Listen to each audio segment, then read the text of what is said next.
अस्सलामुअलैकुम। प्रीवियसली हमने transient one dimensional heat conduction पर बात की थी, जिसमें हमने सोल्यूशन भी फाइंड आउट किया था from linear homogeneous second order differential equations. जिस तरह से हमने 2D कंडक्शन के लिए सोल्यूशन फाइंड आउट किया था एनालिटिकल मेथड से, इसी तरह से हमने इस transient one dimensional for an infinite slab find out कर लिया था। और इसी तरह से सिमिलरली हमने इनफिनाइट सिलेंडर में और स्फीयर पर भी इक्वेशंस देखी। उसके बाद हमने बात की कि बायो नंबर कितना इंपॉर्टेंट है। अगर 0.1 से कम हो तो हम लम्प्ड कैपेसिटेंस मेथड अप्लाई कर सकते हैं, जिसमें हम देखते हैं कि स्पेशियल डायमेंशन के लिहाज से टेम्परेचर प्रोफाइल वेरी नहीं करती, जबकि टाइम के लिहाज से सिर्फ वेरी करती है। अगर 0.1 से ज्यादा हो बायो नंबर तो हम फिर अप्रोक्सीमेट सॉल्यूशंस और कंप्लीट सीरीज सॉल्यूशंस अप्लाई करते हैं। हमने ये देखा कि 0.05 जब आप फोरियर नंबर रखते हैं तो कैरेक्टरिस्टिक लेंथ बहुत ज्यादा हो जाती है। कैरेक्टरिस्टिक लेंथ इतनी ज्यादा तो नहीं होती कि हम उसको इनफिनाइट कह दें। इनफिनाइट तो एक हाइपोथेटिकल कॉन्सेप्ट है, लेकिन हम उसकी मदद से कुछ सॉल्यूशन फाइंड आउट कर सकते हैं। जहां पर हमारे पास कैरेक्टरिस्टिक लेंथ बहुत ज्यादा हो जाती है, हम कहते हैं कि वो सॉलिड इनफिनाइट लेंथ रखता है। अभी तक तो हम वन डायमेंशन की ही बात कर रहे हैं, तो एक्स डायरेक्शन में हमारे पास सॉलिड होगा, उसमें एक्सटीरियर बाउंड्री तो पाई जाएगी। हम यहाँ पर कन्वेक्शन की देखते हैं, एक्सटीरियर बाउंड्री कंडीशंस। इसके अलावा कांस्टेंट टेम्परेचर पर भी देख सकते हैं, कांस्टेंट हीट फ्लक्स पर भी देख सकते हैं। ये हमारे पास तीन बाउंड्री कंडीशंस पाई जाती हैं। तो सेमी इनफाइनाइट सॉलिड, हम यहाँ पर उस सॉलिड को कंसीडर करेंगे जो 0x से स्टार्ट हो लेकिन इनफिनाइट तक जाए। हम माइनस इन्फिनिटी से इन्फिनिटी तक अगर देखते हैं तो वो इनफिनाइट कंसीडर किया जाता है। अगर 0 से इनफिनाइट जाएगा तो हम इसको सेमी इनफिनाइट कहते हैं। तो जब फोरियर नंबर 0.05 से कम हो, और ये इसी सूरत में देखा गया है जब कैरेक्टरिस्टिक लेंथ बहुत ज्यादा हो, हम यहाँ पर इसको अज्यूम कर लेते हैं let L is approximately equal to infinity. लेकिन यहाँ पर हम इसको 0 से स्टार्ट कर रहे हैं, x को, स्पेशल कोऑर्डिनेट को, and it tends to infinity, तो इसीलिए इसको सेमी इनफिनाइट कहा गया है। अगर x माइनस इन्फिनिटी से इन्फिनिटी होता तो इसको तो कंसीडर नहीं कर सकते, तो ये प्रॉब्लम इनफिनाइट कहलाई जाती। अब मानते हैं कि एक सडन चेंज आता है एक्सटर्नल टेम्परेचर में, और पहला केस करेंगे which is of constant surface temperature, जिसको Ts से रिप्रेजेंट किया है, और हम यहाँ पर T इक्वल्स टू 0 पर इनिशियल टेम्परेचर लेते हैं। तो initial condition at T equals to 0 temperature Ti होगा। बाउंड्री कंडीशन हम यहाँ पर at x equals to 0 surface temperature के बराबर ले रहे हैं, और इंटीरियर बाउंड्री कंडीशन हम अज्यूम करेंगे कि इतने ज्यादा लेंथ पर जहां पर x टेंड्स टू इंफिनिटी कहा जा सकता है, temperature won't be affected, initial temperature ही रहेगा उस जगह भी, तो वहां पर भी हम Ti लेंगे। अगर इसको नॉर्मलाइज किया जाए, तो नॉर्मलाइज करने के लिए हम माइनस करते हैं इनिशियल टेम्परेचर से और फिर डिवाइड करते हैं उसकी रेंज से। तो हम यहां जानते हैं कि जो चेंज आ रहा है, sudden change, that is the exterior boundary condition. Ts जो आपके पास होगा माइनस होगा Ti से। हमने यहाँ पर Ts को ग्रेटर लिया है Ti से, बट टेम्परेचर जो है वो लोअर भी हो सकता है, सो उसके लिए ये नॉर्मलाइजेशन वैलिड है। इसको कन्वर्ट करेंगे तो हमारे पास theta for initial condition at time T equals to 0, ये कन्वर्ट हो जाएगा थीटा इक्वल्स टू 0 पर। आप देख सकते हैं Ti सब्स्टिट्यूट करें तो Ti minus Ti equals to 0। Similarly boundary condition पर थीटा इक्वल्स टू 1 होगा, और इंटीरियर बाउंड्री कंडीशन पर when x is equals to infinity हमने ये assumption लगाई है कि टेम्परेचर को उस तरफ कोई फर्क नहीं पड़ेगा, so theta will be equals to 0। इस कंडीशन को, जिसमें टेम्परेचर डिपेंड करता है x और t पर, हम एक ही वेरिएबल से रिप्रेजेंट कर सकते हैं, and this technique is called similarity technique. इसमें सिमिलैरिटी ट्रांसफॉर्मेशन की गई है। x और t को हमने एक ही वेरिएबल में कन्वर्ट कर दिया है, विच इज ईटा। हम जानते हैं कि इसमें वेरिएबल ऑफ सेपरेशन भी अप्लाई कर सकते हैं, जिससे हम सॉल्यूशन फाइंड आउट कर चुके हैं, लेकिन इस कंप्लीट टाइम सीरीज में बहुत सारी टर्म्स को सॉल्व करना पड़ता है। अब जब हमारे पास ये अर्लियर रिजीम प्रॉब्लम होती है जहां पर टाइम बहुत सेंसिटिव होता है, हम अप्रोक्सीमेशन नहीं ले सकते, लेकिन हमें ये एक फायदा है कि जब सेमी इनफाइनाइट अजम्पशन ली जाती है तो अप्रोक्सीमेशन सिमिलैरिटी ट्रांसफॉर्मेशन से की जा सकती है। और ये सिमिलैरिटी ट्रांसफॉर्मेशन का एक और मकसद ये भी है कि हम पार्शियल डिफरेंशियल इक्वेशन को ऑर्डिनरी डिफरेंशियल इक्वेशन में कन्वर्ट कर दें बाय यूजिंग चेन रूल। और ये एग्जैक्ट सोल्यूशन निकाल के हम सिमिलैरिटी सोल्यूशन को देख भी चुके हैं, बहुत सारे रिसर्चर्स ने इन पर काम भी किया है, जिससे यही मालूम हुआ है कि similarity variable large characteristic length पर जहां पर सेमी इनफाइनाइट अज्यूम किया जाता है वैलिड है। तो इस सिमिलैरिटी वेरिएबल को आइडेंटिफाई भी किया जा सकता है और हम यहां पर इस टेक्निक को ऑर्डर ऑफ मैग्नीट्यूड एनालिसिस कहते हैं। सो ऑर्डर ऑफ मैग्नीट्यूड आप जानते हैं कि किसी भी वैल्यू का अगर हो तो 10 की पावर में बताया जाता है। ऑर्डर ऑफ मैग्नीट्यूड एनालिसिस हम इसलिए करते हैं कि यहां पर कोई भी अगर कोफिशिएंट है, कोई भी अगर कांस्टेंट वैल्यू इसके साथ मल्टीप्लाई हो रही है वेरिएबल के साथ, तो हम उसको अज्यूम नहीं करते। जैसे इस गवर्निंग इक्वेशन में हम अप्लाई कर सकते हैं। अगर हम इसको एल्जेब्रिक फॉर्म में कन्वर्ट करना चाहें तो इस तरह से लिखा जा सकता है। आप जानते हैं कि ये डावा स्क्वायर टी और डावा टी दोनों एक तरह के डिफरेंसेस हैं, टेम्परेचर डिफरेंस हैं। तो इसको एल्जेब्रिक फॉर्म में लिख सकते हैं इस तरह से, डेल्टा टी करके। हम कोई भी एक रेफरेंस लेंथ से अगर देखें, कहीं पर भी अगर x को लिया जाए, हम चाहते हैं कि इस सिमिलैरिटी वेरिएबल को x और t के डिपेंडेंट बनाना, तो हम इसको अरेंज कर सकते हैं स्केल एनालिसिस करके। अब यहाँ पर ऑर्डर ऑफ मैग्नीट्यूड को एक ही माना जाएगा, बस इसमें जो भी कांस्टेंट्स वगैरह होंगे वो ना भी अज्यूम करें तो इट्स ओके। तो हम यहाँ पर अगर लेंथ स्केल निकाल लें किसी भी रेफरेंस पोजीशन से, एक्स स्क्वायर से मल्टीप्लाई करेंगे तो x square upon x reference square, ये हमारे पास इसकी फॉर्म स्क्वायर रूट में सॉल्व करके इस तरह से बन सकती है। इसका मतलब ये हुआ कि कोई भी रेफरेंस पोजीशन इस तरह की फॉर्म रखता है। इस तरह से हम जो भी पार्शियल डिफरेंशियल इक्वेशंस हैं उसको देख सकते हैं और ये स्केल एनालिसिस ज्यादातर फ्लूइड मैकेनिक्स में यूज होता है गवर्निंग इक्वेशंस को सॉल्व करने के लिए। इस रेशो को हम सिमिलैरिटी वेरिएबल मान सकते हैं। इसमें आप नीचे ग्राफ में देख भी सकते हैं कि कैसे स्केलिंग की गई है एट अ रेफरेंस लेंथ।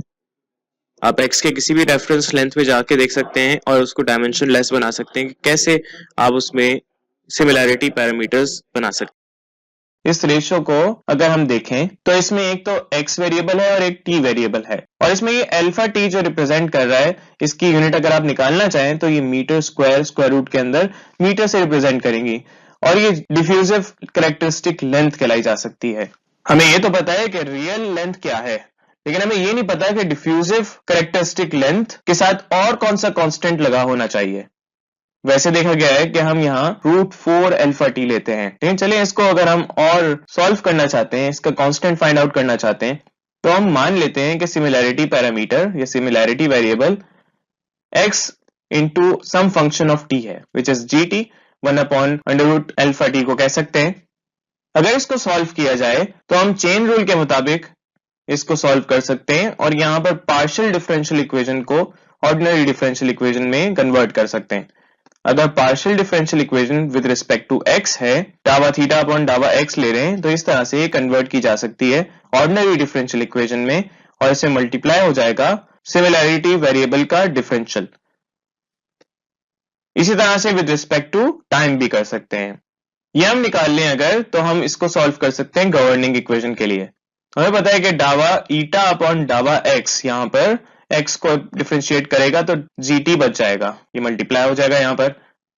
और यहाँ हम जानते हैं कि यहाँ पर x तो डिफरेंशिएट नहीं होगा विद रिस्पेक्ट टू टाइम, जबकि g' हो जाएगा। ये g कोई फंक्शन है, हम नहीं जानते।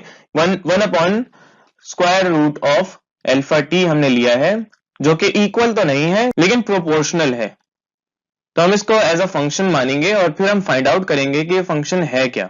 चलें, डावा थीटा अपॉन डावा t तो आ गया।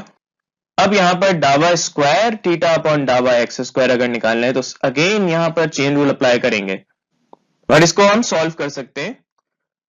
इसको जब सॉल्व करेंगे तो ये पार्शियल डिफरेंशियल ऑर्डिनरी डिफरेंशियल में कन्वर्ट हो जाएगा और इसी तरह से यहाँ पर इसको दोबारा से डिफरेंशिएट करना पड़ेगा, जो हमारे पास एक और फंक्शन ले आएगा और इस एक और फंक्शन को मल्टीप्लाई करके देख सकते हैं, क्योंकि यहाँ पर differential with respect to x है, तो x डिफरेंशिएट होके जो gt है एज अ कांस्टेंट बाहर आ जाएगा। सो हम सिमिलैरिटी वेरिएबल यहाँ पर फाइंड आउट करना चाह रहे हैं, लेकिन हमें एग्जैक्टली पता नहीं है। बस ये पता है कि ये दो वेरिएबल्स जो कि x और सम फंक्शन ऑफ t से मिलके बना है और हम यहाँ पर डिफरेंशियल्स निकाल चुके हैं। इसको गवर्निंग इक्वेशन में अगर सब्स्टिट्यूट कर दें तो हमारे पास ये इस तरह की इक्वेशन आ जाएगी और फिर इसको अरेंज भी कर लेते हैं। तो जब अरेंज करेंगे हम यहाँ पर देख सकते हैं कि x जो है वो दरअसल ईटा अपॉन जी है, सम फंक्शन ऑफ t। इसको भी सब्स्टिट्यूट कर देते हैं। तो x को एलिमिनेट करने के बाद हमारे पास सिर्फ ईटा रह जाएगा जो डिफरेंशिएट कर रहा होगा थीटा को, और g रह जाएगा। हम इनको अरेंज कर लेंगे, g को दूसरी साइड में भेज देंगे और d square theta upon D eta square को डिवाइड करवा देंगे d theta upon D eta से। ईटा यहीं पर रहेगा और अल्फा को हम भेज देंगे जी फंक्शन के साथ क्योंकि इसके साथ टाइम है, और इसको एज अ कांस्टेंट ले लेंगे क्योंकि हमें पता है कि हम जब रेशियोज लेते हैं तो वो कांस्टेंट के बराबर ले लेते हैं। अगर ये एक फंक्शन है और इसका डिफरेंशियल रेशियो बना रहा है which is equal to some other function, उसका रेशियो है, तो इसको एज अ कांस्टेंट ले सकते हैं। तो एक तो हमारे पास ये G dash upon alpha G cube आएगा equals to C1 some constant. इसको सॉल्व करते हैं, पहले ये आसान लग रहा है, और इसको अरेंज करने पर g dash equal to alpha C1 और जी डैश के साथ जी लगा होगा, जी क्यूब लगा होगा क्योंकि जी डैश जो है वो डिफरेंशियल है with respect to T. dt को वहां पर भेज देंगे तो हम इसको इंटीग्रेट करवा सकते हैं। तो हम इसको जब इंटीग्रेट करवाएंगे तो ये g की पावर -3 है, तो -3 + 1 -2 हो गई जो डिनोमिनेटर में ही रहना पसंद करेगी, और -1/2 जी स्क्वायर इसका इंटीग्रल होगा। और C1 अल्फा dt हम इंटीग्रेट करवाएंगे तो t आ जाएगा और इसके साथ एक और इंटीग्रेशन कांस्टेंट आएगा। अब हमें पता था कि हमने इसको ऑर्डर एनालिसिस से इस तरह से बैलेंस किया था जिसमें हमें पता चल गया था कि x को डिवाइड किया है सम डिफ्यूजन कैरेक्टरिस्टिक लेंथ, और हमने ये भी कहा था कि ये प्रोपोर्शनल है इसके। तो हम यहां देख सकते हैं कि जैसे टाइम 0 के बराबर होगा तो ये g इनफाइनाइट हो सकता है, और हमें ये इनिशियल कंडीशन में पता था। तो हम जब इसको पुट करेंगे टाइम इक्वल्स टू 0 पर g टेंड्स टू इंफिनिटी, हमें इंटीग्रल कांस्टेंट मिल जाएगा which is C2 equals to 0। तो इसको हम कह सकते हैं कि ये -1/2 जी स्क्वायर बराबर है C1 अल्फा टी के, और यहां से हमें g का एक फंक्शन मिल जाएगा। तो हमें ये पता है ना कि ये माइनस रूट में नहीं आ सकता बिकॉज हमारे पास यहाँ पर रूट के अंदर रियल नंबर्स होने चाहिए, तभी तो ओवरऑल रियल नंबर आएगा। टाइम जो है वो इमेजिनरी नंबर्स नहीं रख सकता। और एग्जैक्ट सोल्यूशन से हम ये फाइंड आउट कर चुके हैं, इस पर बहुत सारे एनालिसिस किए थे रिसर्चर्स ने कि C1 को -2 के अगर बराबर ले लें तो हमारे पास ये g का फंक्शन आ जाएगा विच इज ऑफ टाइम, और इसको अगर हम मल्टीप्लाई कर दें x के साथ तो x/√4 अल्फा टी आ सकता है सिमिलैरिटी वेरिएबल। अब हम सिमिलैरिटी वेरिएबल फाइंड आउट कर चुके हैं, लेकिन हम यहाँ पर दूसरे डिफरेंशियल को भी सॉल्व करेंगे। दूसरे डिफरेंशियल के रेशियो को सॉल्व करने पर हमें ये C1 -2 पुट करना है। अब इसको दूसरी साइड में भेज के हम अरेंज कर सकते हैं और ये इस तरह का हमें डिफरेंशियल इक्वेशन मिल जाएगी। यहां पर लेट अगर कर लें D theta upon D eta equals to some function, तो हम इसको सब्स्टिट्यूट करने के बाद सॉल्व कर सकते हैं, और सॉल्व करेंगे तो ये अरेंज की जा सकती है इस तरह से। इसको वहां भेज दें और f को यहाँ पर ले आए, डी ईटा को वहां पे भेज दें, फिर दोबारा अरेंज कर लें, तो ये हमारे पास एक इक्वेशन आ जाएगी जिसको सॉल्व किया जा सकता है। और इसको सॉल्व कैसे करेंगे, इंटीग्रेट करेंगे। हमारे पास ये फर्स्ट टर्म आ जाएगी लोगैरिथमिक, और सेकंड टर्म में हमारे पास ईटा का स्क्वायर अपॉन 2 हो जाएगा जो कि 2 को कैंसिल कर देगा। यहां पर हम कह सकते हैं कि ये लोगैरिथमिक फंक्शन का कांस्टेंट है। किसी भी कांस्टेंट को लोगैरिथमिक कर दें, एक्सपोनेंशियल कर दें, और इसको करने का एक मकसद है, क्योंकि अगर हम इसको वहां पर भेजेंगे ईटा स्क्वायर को तो minus eta square plus ln(c3) होगा, और फिर हम इसमें से लोगैरिथमिक फंक्शन हटाएंगे तो e की पावर लेनी पड़ेगी, और e की पावर हम ले सकते हैं तो जो प्लस ln(c3) है वो c3 हो जाएगा। तो हम तो ये कहते थे कि ये f के बराबर है डावा थीटा अपॉन डावा ईटा, तो इसको दोबारा से सॉल्व कर सकते हैं थीटा के लिए, और जब थीटा के लिए सॉल्व करेंगे तो हमें कुछ मुश्किल आएगी। इसको अगर बाय पार्ट से भी सॉल्व करना चाहें तो हमारे पास गामा फंक्शन बनेगा। अब इसकी लिमिट्स भी अप्लाई की जा सकती हैं। इसकी लिमिट 0 से ईटा हम अप्लाई करेंगे क्योंकि हम जानते हैं कि टाइम अगर इन्फिनाइट हो जाए तो ये टर्म 0 हो सकती है, और इससे हमें एक और रिजल्ट ये भी मिलेगा कि x अगर 0 होगा तो तब ये भी ईटा 0 हो जाएगा, और जब x 0 होगा, ईटा 0 होगा, तो इसके कॉरेस्पॉन्डिंग t इंफिनिटी होना चाहिए। तो हम ये इसलिए कर रहे हैं ताकि हम बाउंड्री कंडीशन अप्लाई करके कॉन्स्टेंट्स निकाल सकें। हमारे पास कॉन्स्टेंट्स यहाँ पर दो हैं, C3 और C4। जब x इक्वल्स टू 0 होगा तो हम जानते हैं कि थीटा जो है वो 1 है, because it is equal to surface temperature. और जब x टेंड्स टू इंफिनिटी होगा वो बिल्कुल सिमिलर है जब t इक्वल्स टू 0 होता है, यानी इनिशियल कंडीशन इस पे लगती है। तब हमने ये देखा है कि ईटा इंफिनिटी हो सकता है। तो दोनों कंडीशंस अप्लाई करेंगे। इस पर कंडीशन 0 की लिमिट्स रखने पर ये तो 0 ही हो जाएगा। तो C4 जो है वो 1 के बराबर आ जाएगा, क्योंकि हमने थीटा 1 के बराबर लिया है इस कंडीशन पर। और इस तरह से यहाँ पर हमारे पास सेकंड कंडीशन अप्लाई करेंगे जिसमें थीटा इक्वल्स टू 1 है। यहाँ पर C4 1 निकाला है, और यहां से हम देख सकते हैं कि 0 से लेकर इंफिनिटी तक अगर हम रखते हैं, और यहाँ पर एक फंक्शन है विच इज एक्सपोनेंशियल फंक्शन जिसके वेरिएबल माइनस ईटा स्क्वायर है, ये एक गामा फंक्शन बनता है और इसको सॉल्व किया है मैथमेटिशियन ने, and it is found to be square root pi upon 2। ये स्टैटिस्टिक्स में भी इस्तेमाल किया जाता है। बहरहाल C3 की वैल्यू हम इससे निकाल सकते हैं, और C3 हमारे पास -2 अपॉन रूट पाई आएगी। अब इसको सॉल्व अगर करें तो थीटा की वैल्यू आ सकती है, लेकिन still there is unsolvable integration. इस इंटीग्रेशन को अगर सॉल्व करना चाहें तो हम एक फंक्शन पढ़ते हैं जिसको एरर फंक्शन कहते हैं स्टैटिस्टिक्स में, और इसको सॉल्व किया जा सकता है। वैरायटी ऑफ सॉल्यूशंस इसके मौजूद हैं, इसकी वैल्यूज पाई जाती हैं। आपको ये सिर्फ वैल्यू अगर थीटा की पता चल जाए तो आप एरर फंक्शन की वैल्यू फाइंड आउट कर सकते हैं। और अब तो मैटलैब पर भी इसको सॉल्व किया जा सकता है, तो आपको टेबल्स देखने की भी जरूरत नहीं है। इनक्रोपैरा में इसके टेबल्स मौजूद हैं, और अगर हम यहाँ पर इसको सॉल्व करें तो 1 minus error function will be equal to theta, और 1 माइनस एरर फंक्शन हमारे पास कॉम्प्लीमेंट्री एरर फंक्शन होता है, जिसको आप निकालेंगे और इससे हम टेम्परेचर प्रोफाइल निकाल सकते हैं। सो बहुत ईजी है टेम्परेचर प्रोफाइल इसमें निकालना इनफाइनाइट सॉल्यूशंस में। जैसे कि मैंने आपको बताया कि ये एरर फंक्शंस जो हैं, गॉसियन एरर फंक्शन, ये हम निकाल सकते हैं, इसके टेबल्स मौजूद हैं, और different values of eta we can solve our temperature profile.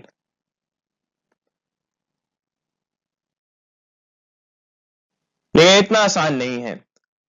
Constant surface temperature पर कुछ और प्रोफाइल बनती हुई दिखाई देती है, जब कन्वेक्टिव बाउंड्री कंडीशन होगी तो उसमें कुछ और होंगी, और कांस्टेंट हीट फ्लक्स जब होगा तो तब कुछ और सॉल्यूशंस फाइंड आउट किए जा सकते हैं। इसके लिए वही मेथोडोलॉजी इस्तेमाल की जाती है, बाउंड्री कंडीशंस चेंज हो जाती हैं, और इसके सॉल्यूशंस हमारे पास मौजूद हैं।